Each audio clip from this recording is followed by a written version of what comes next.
primeira classe e nós vamos falar sobre emergência de filosofar.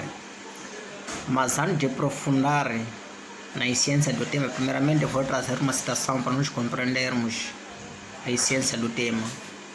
Vou trazer uma citação. Diz-se, vou trazer uma citação? Não, eu diria que estou a citar Emmanuel Kant.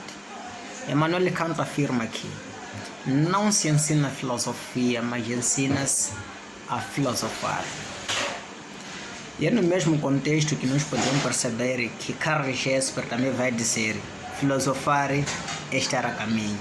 Está aí a grande diferença entre a filosofia e outras ciências exatas. E outras ciências exatas nós sabemos, ou seja, nós temos previsão do resultado a ser adquirido, enquanto a filosofia é um resultado inesperado. Filosofar é estar a caminho, filosofar é o nosso cotidiano. Então, as ciências exatas têm uma perspectiva do resultado.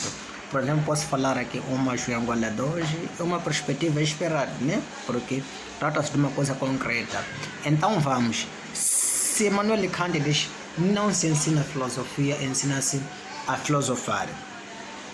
É nesse contexto, se Lúcio quer ser amante da filosofia, e Lúcio quer se tornar um filósofo, e Lúcio quer ser seguidor da filosofia, mas tem um segredo que você deve fazer.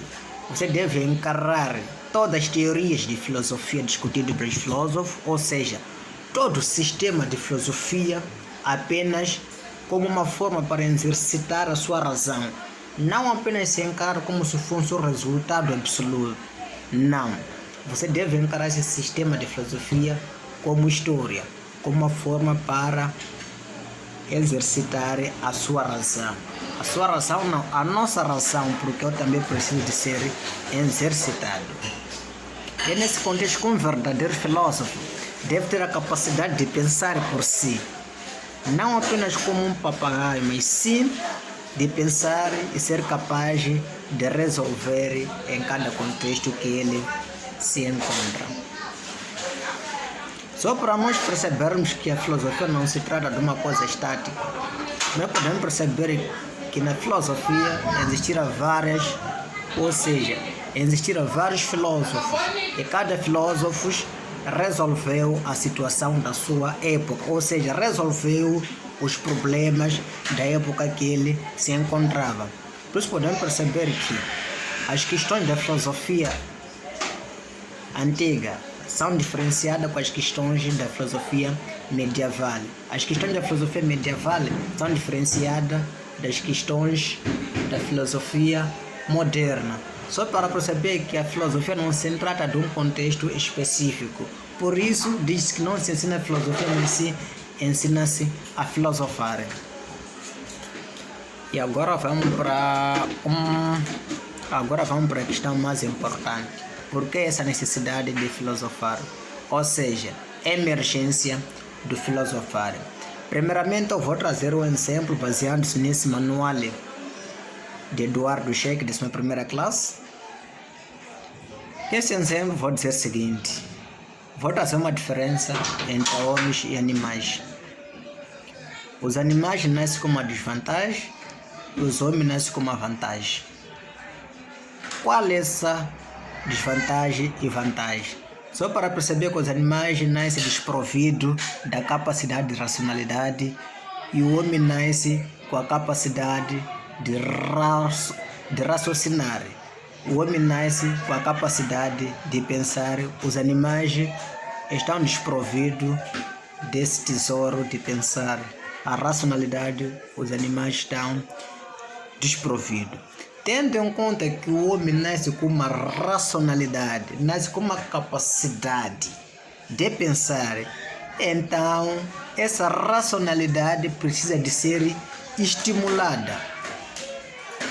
Essa racionalidade precisa ser estimulada e a filosofia é a disciplina-chave para estimular essa racionalidade. Eu não estou a querer dizer que as outras disciplinas não são capazes para estimular a racionalidade do homem. E eu estou a falar que outra disciplina, o resultado já É esperado que vai ser isso. Enquanto a filosofia ensina-se a filosofar, então essa vai ser a disciplina-chave para estimular a capacidade, ou seja, não a capacidade, de estimular, ou seja, de estimular a racionalidade do homem. Porque a filosofia, o resultado, não se espera. Só para mais engraçado, a filosofia nasce como espanto que o mundo provoca no homem e ele faz começar a questionar de onde as coisas do mundo vieram, como o mundo existiu, a água que nós temos, de onde surgiu, a vida depois da morte, para onde vamos. A filosofia nasce como espanto que o mundo provoca no homem e começa a questionar, a procurar saber mais em torno sobre o mundo que lhe rodeia, a se perguntar sobre as causas e princípios últimos de todas as coisas. É nesse confronto que eu digo que filosofar é essencialmente uma atitude, problematização e crítica perante o mundo que nos rodeia. Há uma coisa que eu falei aqui, eu disse, filosofar é essencialmente problematização e crítica. Não apenas problematização e crítica, também deve haver a resolução, a solução do problema exposto. É nesse contexto que Hegel resumiu a filosofia em 3 contextos: tese, antítese antítese e síntese. Tese, essa questão que eu disse, problematização. Antítese é a questão que eu disse, crítica, mas não apenas crítica, vai ser um confronto das ideias, confrontação de pensamento, e depois deve haver tese, e a tese é a solução, ou seja, é o resultado obtido depois de problematização crítica, deve haver um resultado. Por isso que nós também devemos encarar todos esses